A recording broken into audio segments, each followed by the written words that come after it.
नमस्कार दोस्तों, एक बार फिर से आपका स्वागत है हमारे यूट्यूब चैनल पर। दोस्तों, आज का टॉपिक हमारा बहुत ही इम्पोर्टेंट होने वाला है, क्योंकि आज का हमारा टॉपिक है भौतिक विज्ञान से घर्षण बल यानी फ्रिक्शन फोर्स। आज के हम इस वीडियो में हम घर्षण बल और घर्षण बल कितने प्रकार का होता है और हम कुछ क्वेश्चन भी देखेंगे। तो चलिए हम अपनी वीडियो को शुरू कर लेते हैं और सबसे पहले हम घर्षण बल यानी फ्रिक्शन फोर्स को समझते हैं। तो दोस्तों, घर्षण बल होता क्या है? दोस्तों, घर्षण बल एक विरोधी बल होता है जो गति का विरोध करता है। जो हम किसी जो पिंड होता है, कोई बॉक्स होता है, उस पे जो हम जब बल लगाते हैं उसको मूव करने के लिए, तो उसमें एक बल कार्य करने लगता है जो बल हम लगाते हैं उसकी जो गति के लिए उसका एक विरोध करता है। ये विरोधी बल होता है। जैसे हम कुछ काम करते हैं तो लोग टांग खींचते हैं, सबके आसपास ऐसे लोग होते हैं, वो आगे बढ़ने ही नहीं देते हैं। जहां तक होता है वो टांग खींचने लगते हैं। तो इसी तरह भौतिक विज्ञान में घर्षण बल होता है जो बल के विरुद्ध कार्य करता है। तो घर्षण बल वह बल है जो किसी भी वस्तु को दूसरी वस्तु के विरुद्ध फिसलने से यानी मूव होने से, चलने से रोकता है और घर्षण के कारण वस्तुएं धीमे हो जाती हैं या चलना बंद ही कर देती हैं।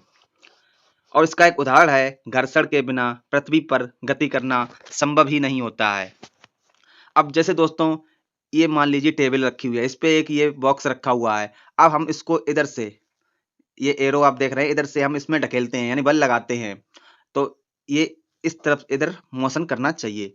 लेकिन जो हमारा विरोधी बल है यानी घर्षण बल है, वो इसके अपोजिट डायरेक्शन में कार्य करने लगता है। ये देखिए, अगर ये बल कार्य नहीं कर, सपोज करो ये बल नहीं कर रहा होता, तो हमारा बॉक्स आसानी से आगे बढ़ जाता, इधर आसानी से आगे बढ़ जाता, क्योंकि इस पे कोई विरोधी, इसका विरोधी ही नहीं होता, तो ये आराम से आगे बढ़ता। लेकिन इस पे एक बल कार्य कर रहा है, जो इसको जब हम बल इधर को लगाएंगे तो ये बल हमारा इधर को कार्य करेगा, और इस बल को हम क्या कहेंगे? घर्षण बल कहेंगे।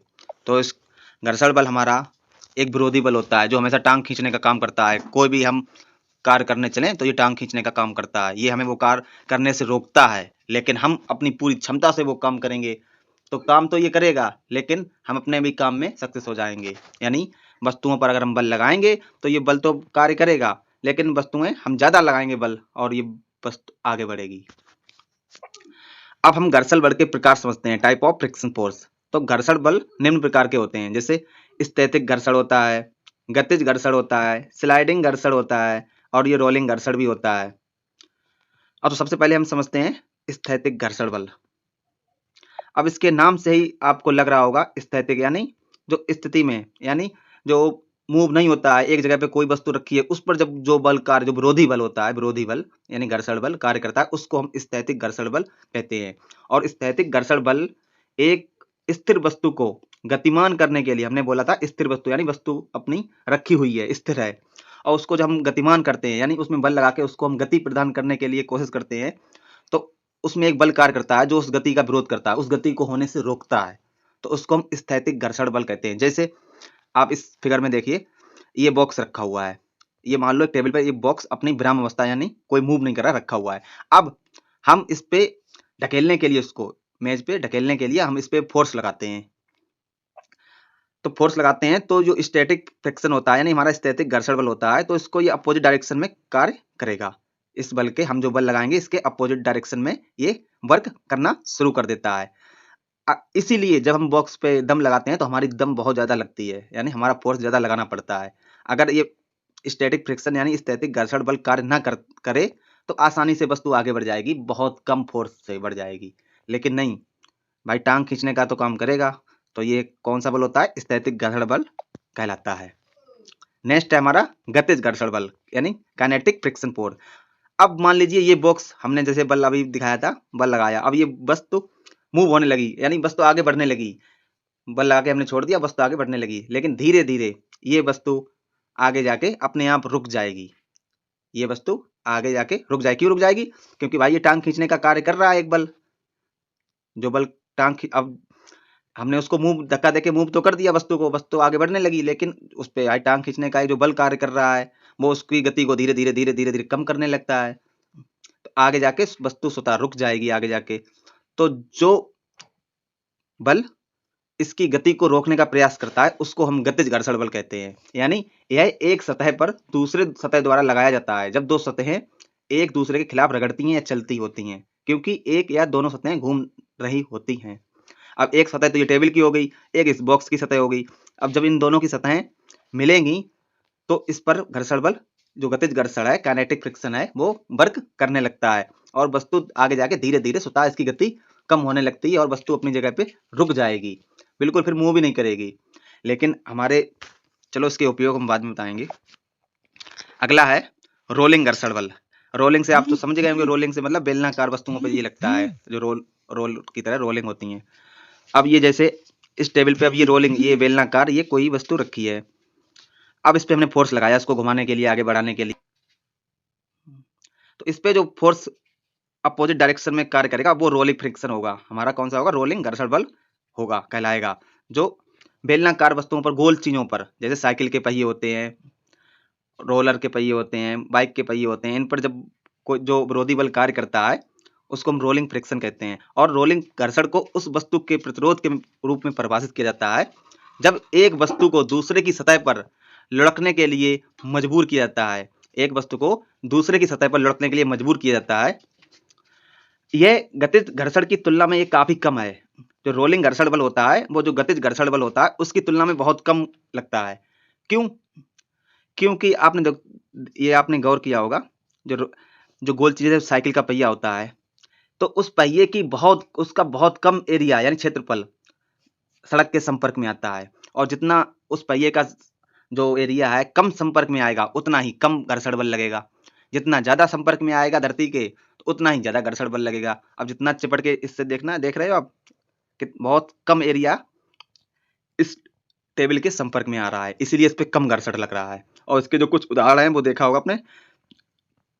रोलर स्केट्स है, बॉल बेरिंग होती है हमारी, उसमें ये उसके एग्जाम्पल्स हैं। किसके? रोलिंग घर्षण बल के। तो रोलिंग घर्षण बल होता है वो गतिज घर्षण बल से कम लगता है, क्योंकि ये सिर्फ गोल चीजों पे लगता है। जो गोल चीजें होती हैं उनकी बहुत कम एरिया दूसरी सतह के संपर्क में आती है, इसलिए उस पर कम घर्षण लगता है। और जब ज्यादा सतह उसके संपर्क में, दूसरी सतह के संपर्क में आएगी तो वो ज्यादा घर्षण बल लगेगा, इसीलिए रोलिंग घर्षण बल गतिज की तुलना में कम लगता है। नेक्स्ट है हमारा फिसलन घर्षण बल, यानी फिसलने वाला।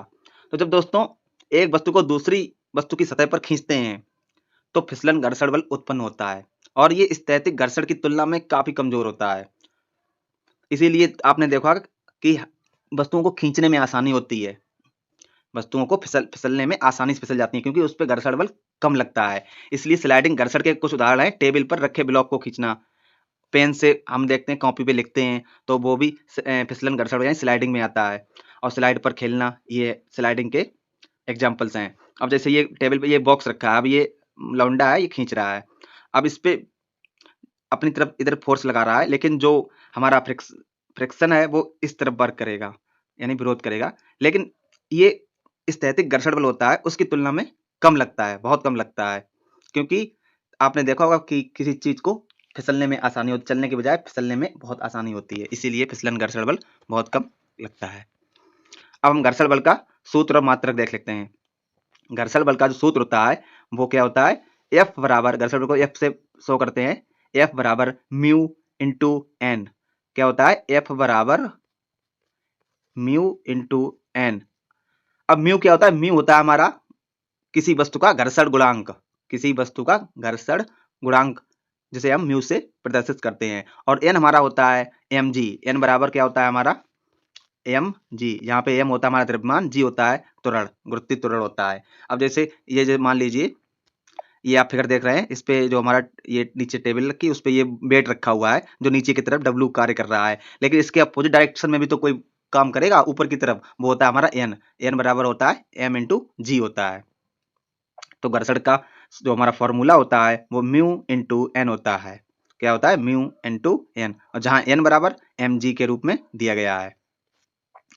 अब घर्षण बल का जो मात्रक होता है, चूंकि घर्षण बल किसी वस्तु पर लगने वाला बल है, इसलिए घर्षण बल की इकाई और आयाम बल के समान ही होते हैं, इसलिए घर्षण बल की इकाई किलोग्राम मीटर प्रति सेकंड स्क्वायर या न्यूटन होती है, जो बल की होती है। और घर्षण बल का आयामी सूत्र यानी इसका जो विमा होती है वो होती है MLT-2, MLT की पावर -2 इसकी विमा होती है।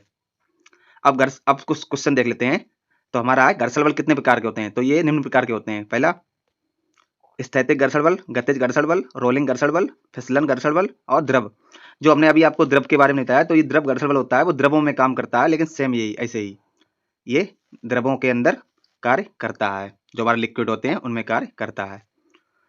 अब अगला है घर्षण डैश से प्रभावित होता है। तो हमारा जो घर्षण है वो वस्तु के कोण और वस्तु की स्थिति से काफी प्रभावित होता है। किससे? वस्तु की जो रखी होती है जिस पे कार्य करता है घर्षण बल, उसके कोण किस कोण पर रखी हुई है और उसकी स्थिति क्या है। नेक्स्ट है गतिज घर्षण के प्रकार क्या हैं। तो दोस्तों गतिज घर्षण दो प्रकार के होते हैं, फिसलना और लुढ़कना। गतिज मतलब जो गति की अवस्था में घर्षण कार्य करे। तो गति कब होती है? तो फिसल रहा हो या तो लुढ़क रहा हो। और लौटने घर्षण और फिसलन घर्षण से कम होता है, यानी रपट यानी फिसलन घर्षण से कम होता है। यही कारण है कि किसी वस्तु को लुढ़काना हमेशा पिंड को सरकाने की तुलना में आसान होता है। याद रखना दोस्तों, किसी वस्तु को लुढ़काना क्यों आसान होता है सरकाने की बजाय? क्योंकि उस पे जो लोटन घर्षण बल होता है उस पे वो कम कार्य करता है लुढ़कने पर। अब हमारा एक न्यूमेरिकल आप भी देख लीजिए। तो हमारा एक न्यूमेरिकल है, एक आदमी को पानी तक पहुंचने के लिए अपनी नाव को किनारे पर कीचड़ के पार धकेलना पड़ता है। नाव और कीचड़ के बीच घर्षण का गुणांक म्यू 0.400 दिया गया है। यदि नाव का द्रव्यमान 40 किलोग्राम है तो नाव पर लगने वाले घर्षण बल की गणना कीजिए। तो हमारा दिया गया है, जो हमारा फॉर्मूला क्या होता है घर्षण बल का, F बराबर म्यू एन, और हमारा एन बराबर हमने बताया था mg होता है, और एम हमारा दिया गया कितना 40 किलोग्राम, द्रव्यमान 40 किलोग्राम, और जो म्यू दिया गया है वो 0.400 यानी घर्षण गुणांक, और जी हमारा दिया नहीं गया इसलिए हम जी को 10 मान लेते हैं, 10 न्यूटन प्रति मीटर स्क्वायर। तो हमारा सूत्र था F बराबर एम म्यू इंटू एन, तो म्यू है 0.400 इंटू एन, एन बराबर एम जी, यानी एम 40 और जी 10। तो हमारा जो निकल के आता है फ्रिक्शन फोर्स वो आता है 160 न्यूटन। कितना आता है? 160 न्यूटन हमारा फ्रिक्शन लगेगा। नेक्स्ट है हमारा घर्षण बल की गणना करने का सूत्र क्या है। तो घर्षण बल जो हमारा ज्ञात किया जाता है वो F बराबर म्यू इंटू एन से ज्ञात किया जाता है। नेक्स्ट है द्रव घर्षण क्या है। तो दोस्तों तरल पदार्थ और गैसों के बीच होने वाले घर्षण को द्रव घर्षण के रूप में जाना जाता है। अगला क्वेश्चन है घर्षण बल एक अदिश राशि है या एक सदिश। तो दोस्तों घर्षण बल एक सदिश राशि है, क्योंकि इसमें परिमाण और दिशा दोनों ही होते हैं। हमें बताना पड़ता है कि ये घर्षण बल कितना लग रहा है, यानी इसका परिमाण क्या और किस दिशा में लग रहा है, इसलिए ये सदिश राशि होती है। तो दोस्तों हमारी आज की वीडियो कैसी लगी हमें कमेंट बॉक्स में जरूर बताएं, और इस बार वीडियो काफ़ी देरी से आई है उसके लिए हम माफ़ी चाहते हैं। तो मिलते हैं अगली वीडियो में, तब तक के लिए जय हिंद जय भारत।